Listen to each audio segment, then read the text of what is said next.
Shalom, selamat pagi, salam sejahtera buat kita semua. Kiranya kasih Tuhan selalu menyertai kita dengan berkat-Nya di hari yang baru ini. Kami mengucapkan selamat ulang tahun buat Bapak Ibu Saudara yang berulang tahun hari ini, yang berulang tahun kelahiran maupun yang berulang tahun pernikahan.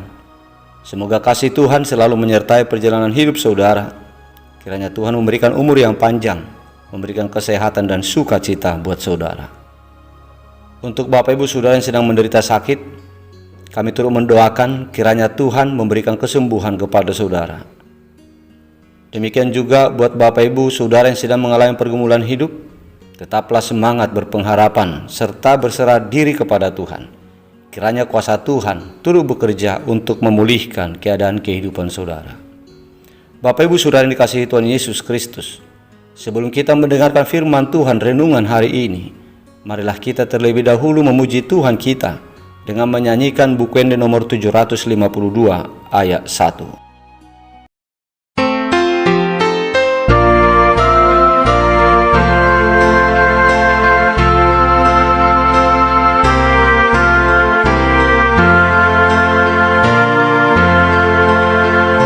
Tuhan patulus masa kami, Tuhan natino pami,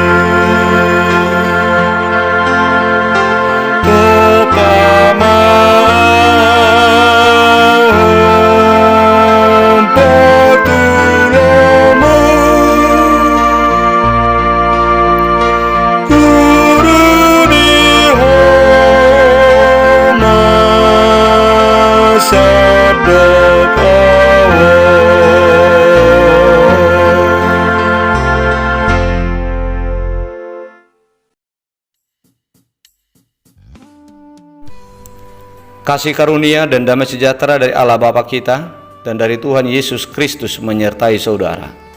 Amin. Bapak Ibu Saudara yang terkasih, firman Tuhan renungan untuk kita hari ini tertulis dalam kitab Roma pasal 8 ayat 1 yang berkata demikian. Demikianlah sekarang, tidak ada penghukuman bagi mereka yang ada di dalam Kristus Yesus. Demikian isi firman Tuhan.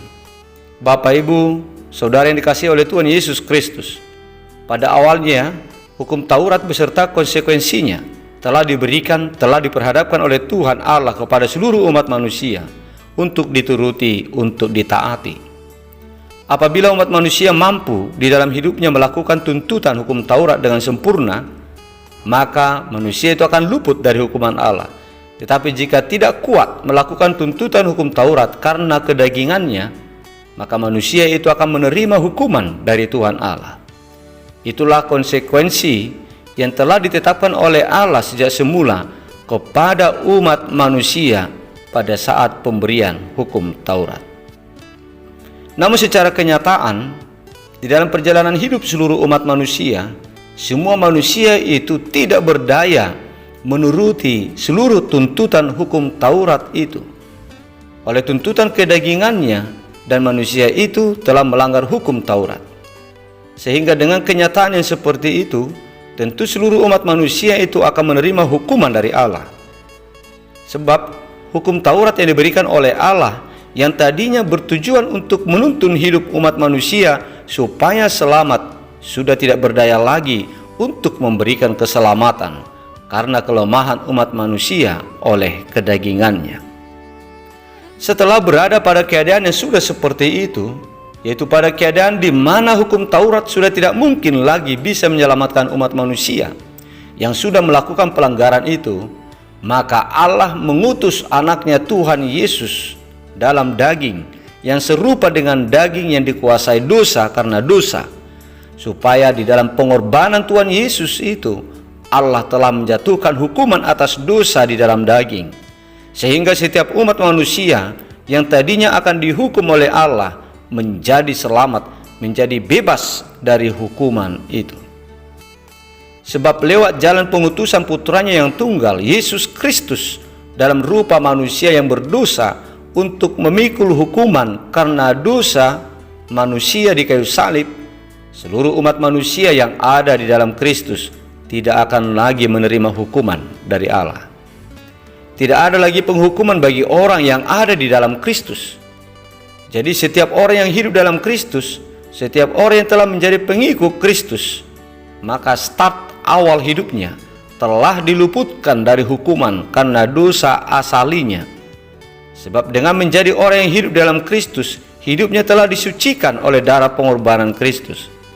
Dan untuk kelanjutan masa hidup kita, masa hidup setiap pengikut Kristus yang telah dikuduskan, setelah dari titik awal kita telah menjadi pengikut Kristus, maka untuk selanjutnya juga kita harus hidup di dalam roh Allah, dalam roh Kristus. Jangan lagi kita hidup di dalam daging. Sebab dengan hidup yang seperti itulah akan membuktikan bahwa diri kita benar-benar telah hidup di dalam Kristus. Diri kita benar-benar milik Kristus.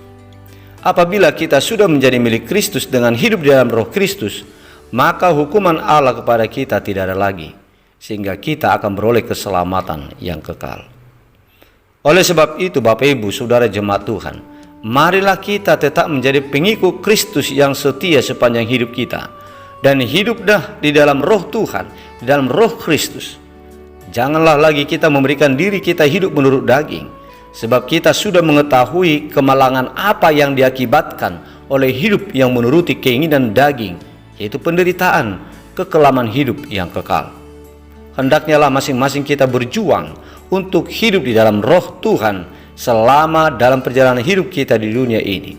Sebab dengan hidup yang demikianlah, maka kita akan diluputkan dari kengerian hukuman Allah.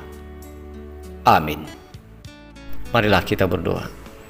Bapa di sorga, Bapa yang baik, kami mengucap syukur kepadamu atas segala kebaikan dan kepedulian yang Tuhan berikan di dalam berkat dan perlindungan buat kami hingga pada hari ini. Ya Bapa, terima kasih buat sapaan-Mu yang kudus bagi kami hari ini, yang menyapa kami supaya kami tetap setia menjadi pengikut Kristus, yang menyapa kami bahwa jalan keselamatan satu-satunya adalah Kristus Yesus Putra-Mu yang tunggal sebagai media yang menyelamatkan hidup kami. Yesus adalah jalan keselamatan yang telah Engkau tetapkan, karena dalam Kristus ada keselamatan. Yesus memikul dosa-dosa kami supaya kami luput dari hukuman yang telah mengancam keselamatan kami karena dosa-dosa yang kami lakukan. Kami mohon Engkau berikan roh kepada kami, roh yang taat menjadi pengikut Kristus. Biarlah kiranya kami hidup di dalam Kristus, biarlah kiranya kami hidup di dalam roh Tuhan, supaya kami tetap menjaga kekudusan, menjaga kesucian yang telah Tuhan berikan kepada kami lewat pengorbanannya. Bapa di surga, kami berdoa untuk saudara-saudara kami yang berulang tahun satu hari ini, yang berulang tahun pernikahan dan yang berulang tahun kelahiran. Semuanya hari-hari yang mereka terima adalah merupakan anugerah pemberian Tuhan. Untuk itu ya Tuhan, kami mengucap syukur karena Engkau telah melindungi mereka di hari-hari yang lalu, tahun-tahun yang sudah mereka lewati. Dan kami memohon saat ini ya Tuhan, biarlah kiranya Tuhan berkenan untuk menuntun memimpin perjalanan hidup mereka. Biarlah kiranya Tuhan memberkati hidup mereka, memberikan umur yang panjang, memberikan sukacita dan kebahagiaan. Bapa di surga, kami berdoa untuk saudara-saudara kami yang sedang sakit. Kami mohon Engkau jamah mereka Tuhan. Kami mohon Engkau berkati mereka lewat berkat kesembuhan. Biarlah kiranya kuasa Tuhan bekerja lewat perawatan, pengobatan, semua media yang mereka terima, supaya semuanya itu mengandung kuasa untuk memberikan kesembuhan buat mereka yang sedang sakit saat ini. Jamahlah mereka Tuhan, sembuhkanlah mereka. Ya Tuhan, lindungilah kami dalam melakukan aktivitas kami satu hari ini. Biarlah kiranya Tuhan memberikan kekuatan, biarlah kiranya Tuhan yang memberkati apa yang kami kerjakan, supaya kami bersuka cita bekerja dalam kekuatan yang Kau berikan kepada kami, dan kami juga kelak bersuka cita menuai hasil dari apa yang kami kerjakan. Kami mohon berkat-Mu Tuhan untuk saudara-saudara kami, untuk keluarga kami, untuk anak-anak kami. Terpujilah Engkau Tuhan dalam segala kehidupan kami. Ya Tuhan, kuduskanlah kami dari segala dosa yang kami lakukan, agar kami layak untuk menerima berkat-Mu. Di dalam nama Putra-Mu yang tunggal, Yesus Kristus Tuhan kami, kabulkanlah permohonan kami ini. Amin.